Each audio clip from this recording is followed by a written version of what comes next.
Welcome back. So today we're going to spend a few words talking about the original KZ ZST and the new KZ ZSTX. And I will try to explain to you why I think the ZSTX is a little better. I know lots of other people have been saying they're exactly the same. You know, on the spectrum of, a total upgrade to identical, it's definitely not identical, but it's definitely not a total upgrade either.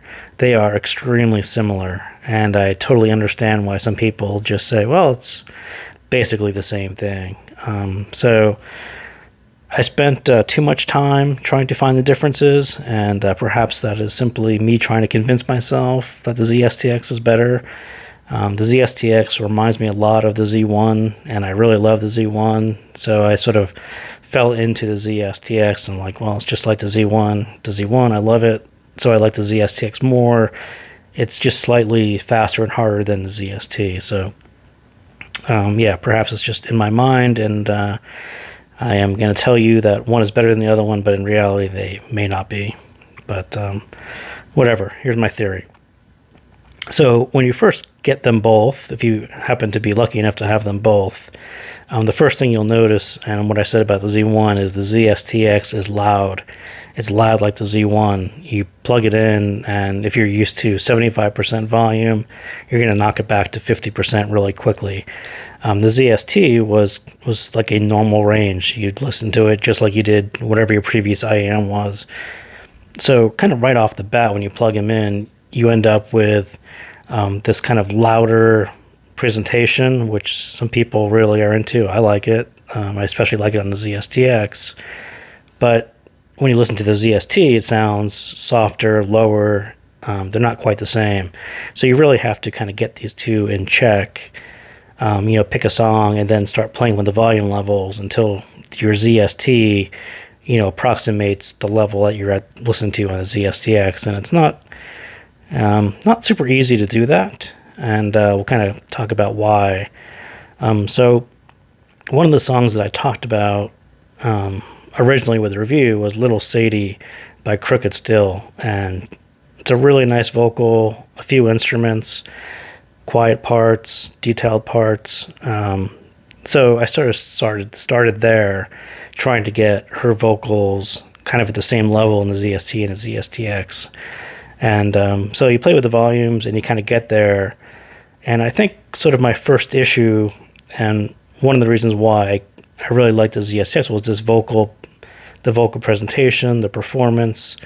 I really love the vocals on the ZSTX because they're just in front of you. They're kind of big, really full in the soundstage. And until you actually bump the volume on the ZST, they always sound a little bit recessed or a little bit farther back. So by the time you've actually bumped the volume on the ZST enough to approximate what it sounds like on the ZSTX, you're also bumping the volume on everything else. All the other ranges or frequencies are being bumped as well.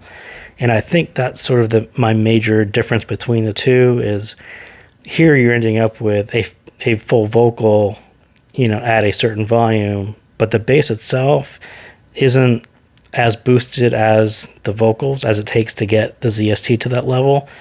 So with here, her voice is nice and full and huge, but the bass is this kind of faster, tighter, a little bit lower in the soundstage, and it doesn't necessarily bleed as much as, or override the vocals as much as the ZST does at the same volume. So this took me 50 times trying to convince myself that this is sort of one of the bigger differences, and why I still prefer the ZST, and that clarity in the vocals is because the bass is just rolling off a little faster. It's just a little bit lower.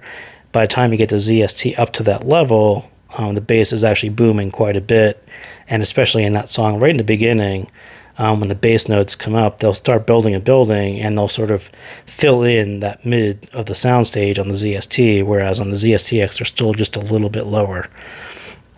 So vocals, I still think there's a little bit of difference, and not so much that one sounds better than the other one. I think it's just everything around the vocals makes them sound better. So that's my theory on that one. So details. In that song, right in the beginning, he's slapping the instrument with his hand, I think, and it's not quite a musical note, right? It's kind of a realistic note or sound, and I just think it sounds more realistic on the ZSTX. There's just tiny bit of something missing on the ZST, specifically on that one sound, and I kind of went back over this a million times, and I'm probably just trying to convince myself that it sounds better on the ZSTX, but I just couldn't convince myself that it didn't sound better on the ZSTX. And I would actually call it more resolution is really what it is. I think there's just more to that sound where it sounds more realistic on the ZSTX than it does on the ZST. And would you make a buying decision on some random sound in the back of some song? Probably not, but I had so much time invested at this point where I decided to talk about that. So third, and maybe sort of a bigger point, was the soundstage. And I talked about this in the review. The soundstage and instrument positioning and location on the ZSTX is really good. It's kind of rock solid. On the ZST, you're basically taking cues from listening to one to the other one. And I would listen to the ZSTX and I would understand where the positions were and what was happening. And then you would find the same thing in the ZST. But listening to the ZST on its own, it's a little bit harder. It's a little less clear. And I'll go back to deadmau5's Strobe. So right in the beginning, in the opening notes, there's a few opening notes, and then the strings pop in. And if you listen to the left side with your left ear and listen to the string on the ZSTX, it sort of seamlessly moves off to the left. On the ZST, something is happening on the left side. You're not exactly sure what's happening, but there's a little difference there. And again, am I convincing myself there's a difference?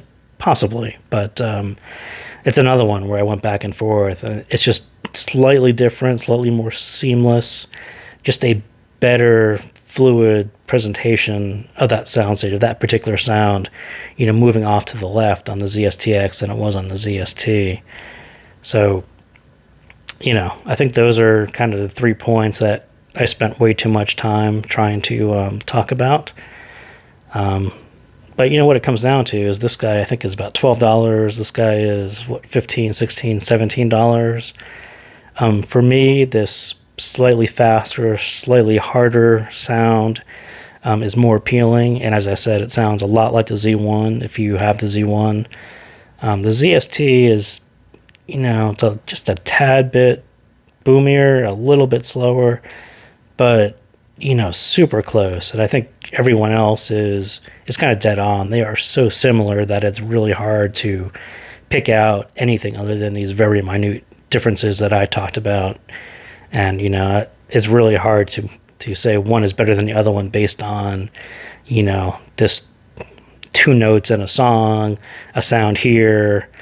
That's a difficult one to convince someone that, one is better than the other one, or pay $4 more for one based on, this sound is moving better off to the left. So that's it. I just wanted to kind of wrap up the ZSTX versus ZST before I move on to the KZ ZSN Pro, which I also have, and I will spend an equal amount of time trying to convince myself that the Pro X is better than the Pro, I'm sure. So something to look forward to, and I will see you next time.